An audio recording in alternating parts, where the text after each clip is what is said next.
Hi everybody, welcome back to my studio, and tonight I'm going to be doing a pour that's going to have a lot of browns and gold and copper, and it's going to use some different solutes in resin, and I'm going to use some different techniques, and you can take this journey with me. This was a struggle, this painting, but I actually very much like the painting that came to the end of it, what it became as such. So this is the making of passion, and the different solutes that I'll be using this evening is I will be using some Mum's Millennium Tattoo Ink. That's a new one I haven't shared before on my channel. It's a product that I very much like. And some golden fluid acrylics. And some black diamond pigments, which is mica powder. And we're also going to use some Mayron metallic gold powder. So the first two colours that you've just seen me put down is the Mum's Millennium Tattoo Ink. Tattoo ink, be very careful which products you actually purchase. Mum's Millennium is available on Amazon, and all of these products are in my description with their links. Mum's Millennium is a very good quality tattoo ink, and it comes with really an incredibly strong pigment.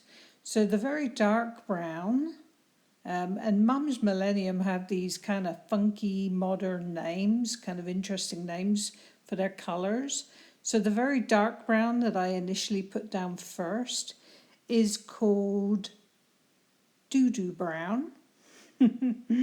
And it was followed by kind of a sort of a little bit lighter brown. That's also Mum's Millennium Tattoo Ink in resin, and that's called Suede. And those two really do go beautifully together, and I've used them many times and have been using them probably for about 2 years. Now the reddish brown, which in hindsight, I wish I'd mixed a little bit more of that colour, because it is absolutely gorgeous on the piece. And it's actually a golden fluid acrylic, and it's actually two different colours combined. It is transparent red iron oxide, which probably made up about 75%, and 25% Quinacridone nickel azo gold. And again, these are in my description. And I mix those two colours together and then put them in resin. And that red brown is very transparent. It's almost translucent in some respects. So when it's, as you see as we go through this painting, I will be moving some of the layers around with various techniques. And it stays very true. So that's a testament to gold fluid acrylics, that when you actually have them in resin and you're using them in your piece, it's almost like it doesn't matter how much you combine them, the colour is inclined to stay true. So right now I have dark brown tattoo ink, Mum's Millennium, sort of a suede brown, which is another tattoo ink by Mum's Millennium, and then some fluid acrylics by Golden, and it's a mixture that I put two paints together, which is your 75% transparent red iron oxide and 25% Quinacridone nickel azo gold. And I mixed a little bit of the second one, the Quinacridone nickel azo gold, into that paint because I found it was a little bit too translucent. I wanted it to have a little bit of a pop kind of in the piece, and it definitely did that. And at the end of this video I will show you some close-ups This painting, and you're going to witness it as we go through this video, it was a struggle. And that was largely because I used a new product that behaved a little bit different to what I anticipated. And you can take that sort of discovery with me during this piece.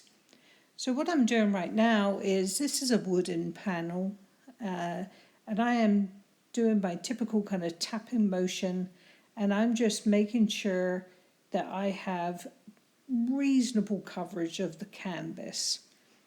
I watch various artists do puddle pours and move them around and create negative space. I certainly do that myself, but I seem to have more success by starting out where I feel I have a pretty good coverage of my canvas.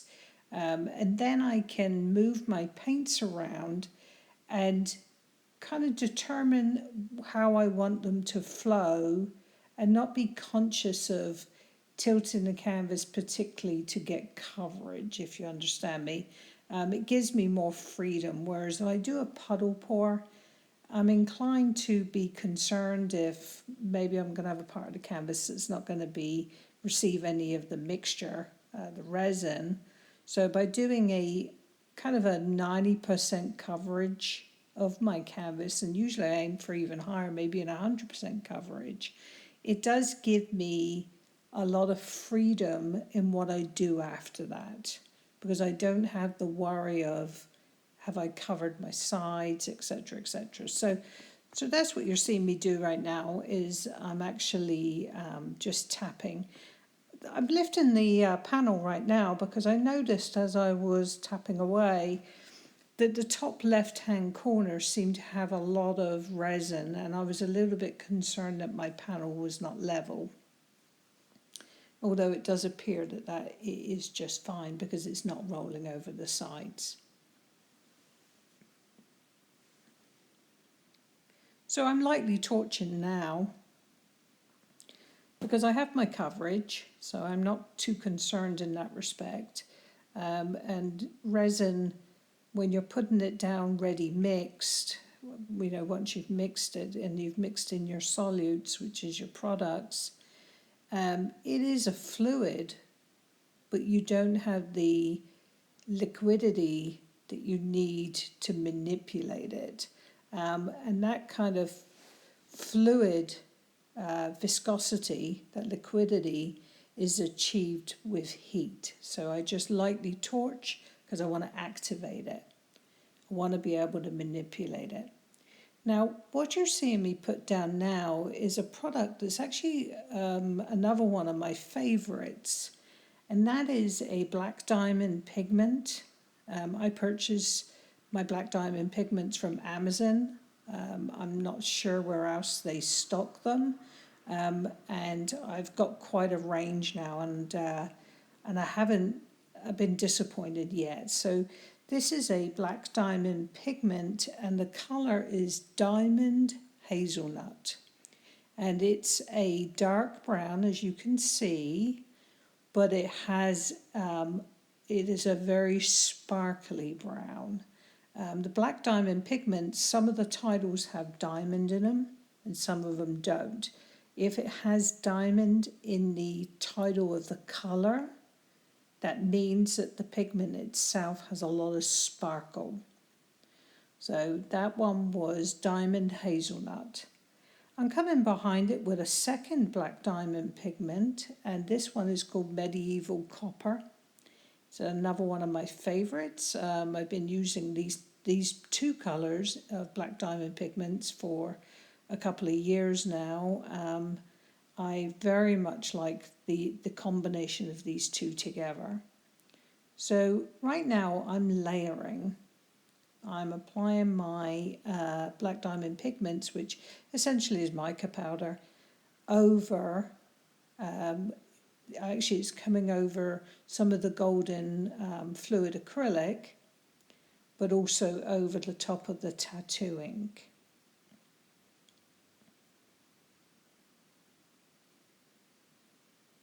And I do suggest that if you are looking to create some interesting effects in resin, that you check out Tattoo Ink, but be a little bit cautious, like I said at the beginning. Definitely, I know that Mum's Millennium Tattoo Ink, which is available on Amazon, is a very good quality. It's not that expensive. And I have purchased tattoo ink in the past, and it's been very, very watery, and the pigment's not been that strong, and I've not been overly happy with the results. So just be a little bit cautious that to buy, one of the more kind of favoured tattoo inks by the tattoo artists themselves, and Mum Millennium is one of those. So I just lightly torched again to create some layering.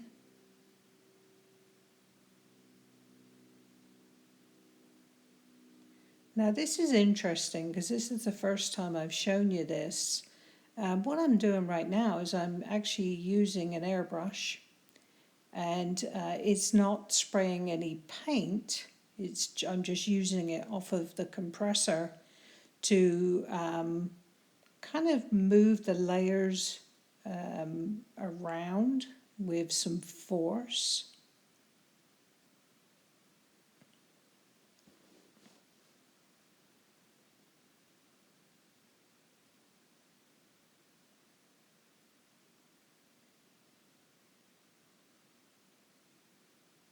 So what it's doing right now is it's moving around the black diamond pigments. It's making them kind of interact and have a relationship with the paint underneath them.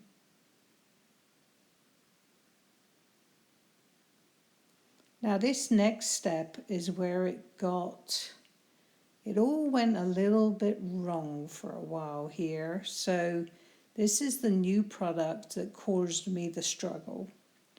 So this product is Mayron Metallic Gold Powder. It's a body paint. And I'd seen a lot of blogging with resin artists that had got some really great effects. So I figured, let's give it a go. Now, the problem is I've been looking at this and trying to figure out what didn't quite work about it. And I've come to the conclusion, and you're going to see this as I continue, is because it's a body powder, a body paint essentially, it has a very light kind of almost like talcum powder. There's no weight to it.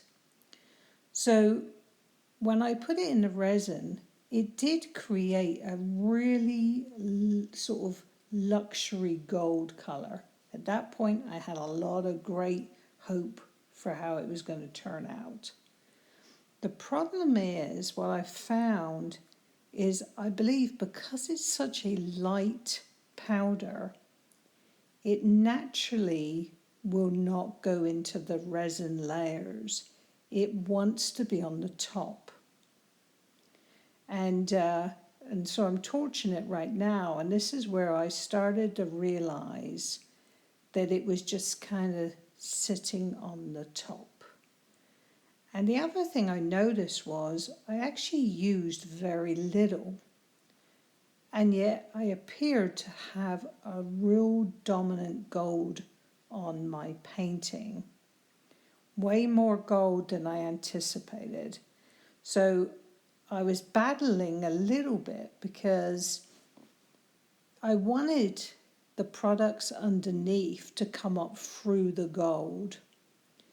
And as I was dispersing the layers and making them interact with each other, what I was noticing was the Mayron gold powder was coming straight back up to the top.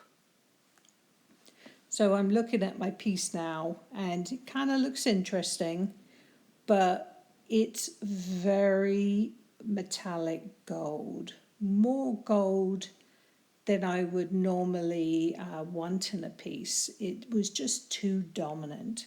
So I'm still trying to work out what I can do to really rescue my piece at the moment.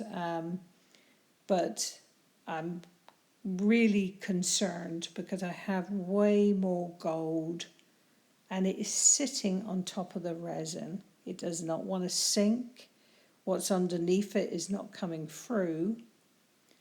So I'm really thinking all the time right now, what can I do to make this work? How can I get back my colors that are underneath and kind of make the Mayron gold be less of a surface gold? So I'm just putting down some clear resin because I'm trying to create a barrier between the Mayron gold and what I'm about to put on top of the clear. So I'm trying to get it to push it down a layer.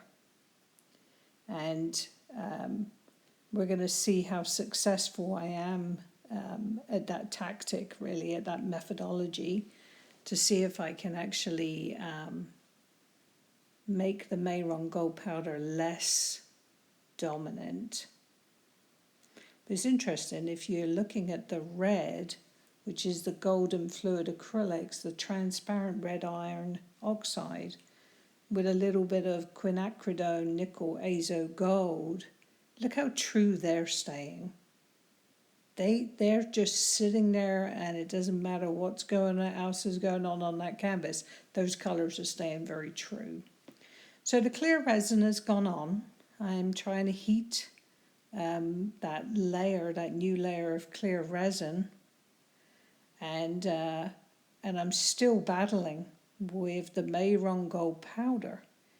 It is just determined to sit on the surface of my painting. You know, I'm going to redo this palette again. I don't like to be beaten.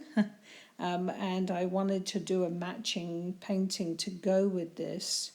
So, you know, lessons learned. I'm going to use it again, but I'm going to do it a little bit different. So now I'm coming back over that clear resin that's sitting on top of the Mayron gold metallic powder with some more of the black diamond pigment. And I'm trying to make the Mayron a lower layer. So that's what I'm doing right now. I'm trying to bring back the layers underneath that the Mayron is hiding, essentially. So this is the black diamond pigment, and it's in diamond hazelnut. That is the colour, and that's a beautiful colour. And when you see the close-ups, you appreciate how beautiful these colours are. So I'm still working the canvas, but obviously I've got my mind on time. The resin right now is still very liquid, so the clock's ticking and it will start to become a gel. And once it becomes a gel, I'm going to be battling to make any real difference. So I've got some more of the diamond hazelnut.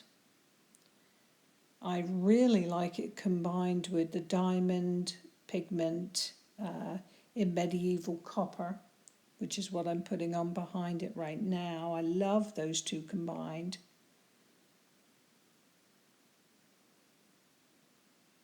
I'm still determined to get that Mayron gold to be less dominant.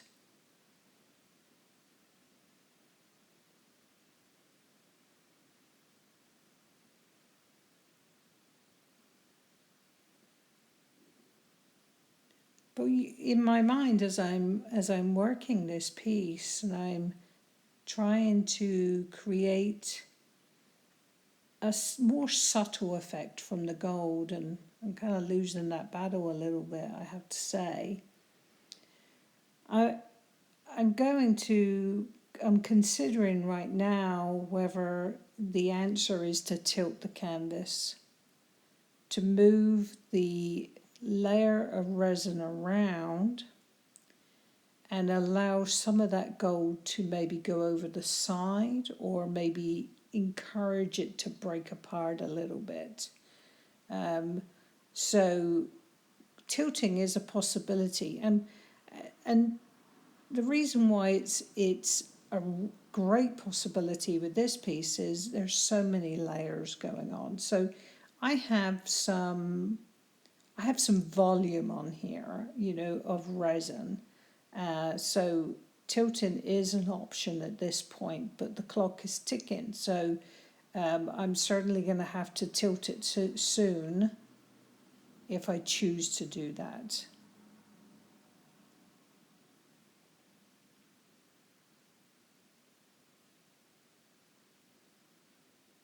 This is one of the most enjoyable parts of resin art for me, just winding in colours and layering.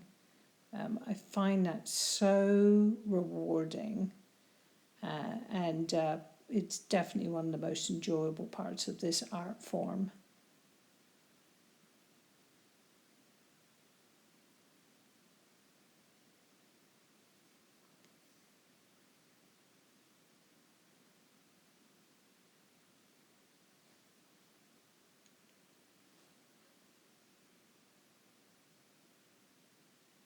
And I will be posting some finished photographs of this piece to my Facebook page, so please check it out.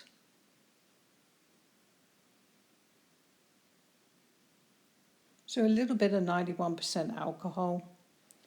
I'm determined to break the Mayron gold powder apart a little bit, and 91% alcohol will definitely do that.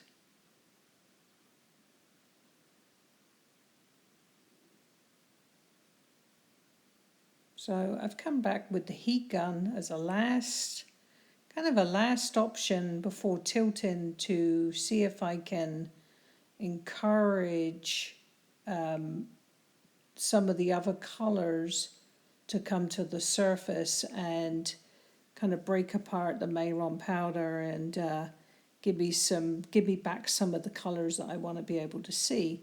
And when I'm using my heat gun right now, I started to notice that it actually wants to feather out, and it came to mind that this is probably going to have to be a canvas that is tilted to encourage the movement, because you can see it's moving, it's feathering out. And I've definitely got a very liquid resin at the moment, which really lends itself to a possible tilting of the canvas. And look how some of those colours are staying very true. Those golden fluid acrylics. It doesn't matter what I'm doing around them, they are staying very true in their colour.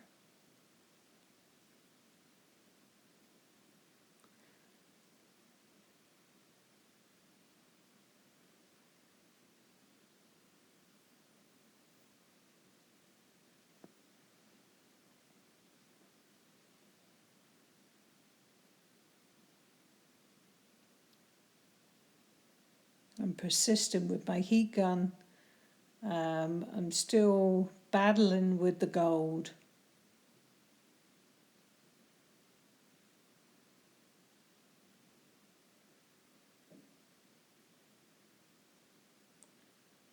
I'm looking at the canvas now, and I'm thinking, I wonder what will happen if I tilt it. And I definitely have the scope to tilt it because it's in a fluid state and I have many layers.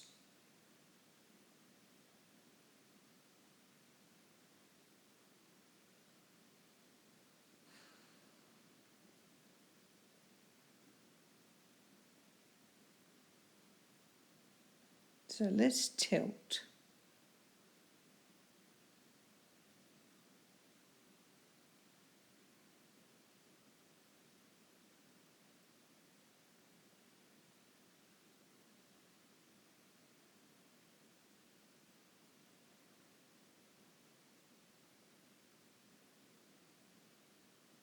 Okay, this is really helping. It's diffusing out some of the dominance of the gold.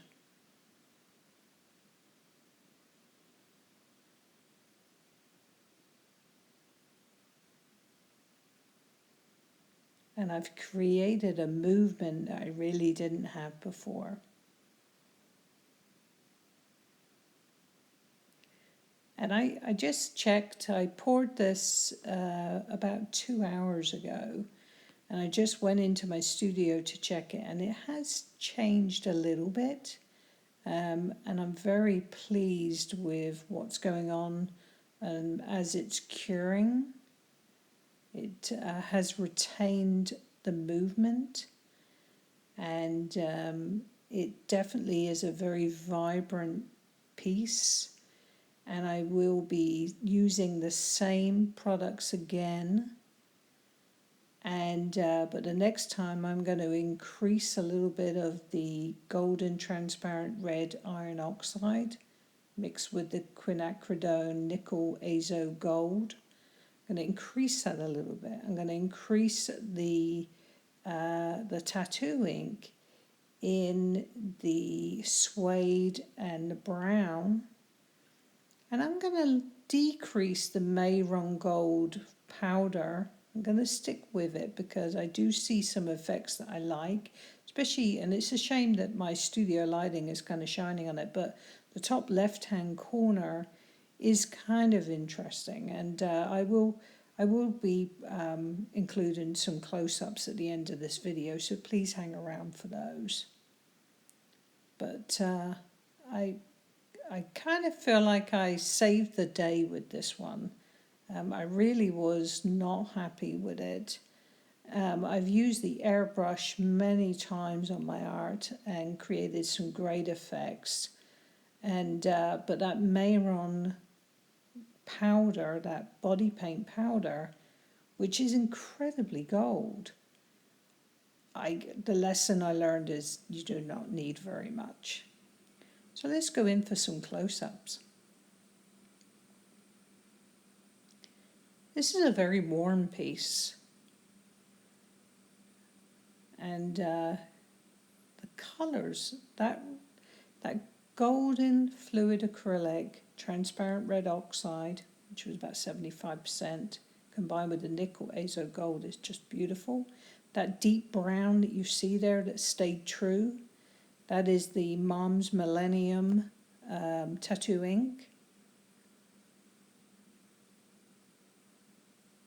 Combined with the diamond pigments.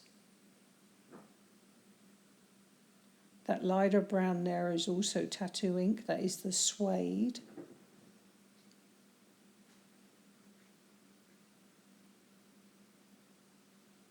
There's that golden fluid acrylic again, which is predominantly the red iron oxide. And that's a lot of the black diamond pigment there.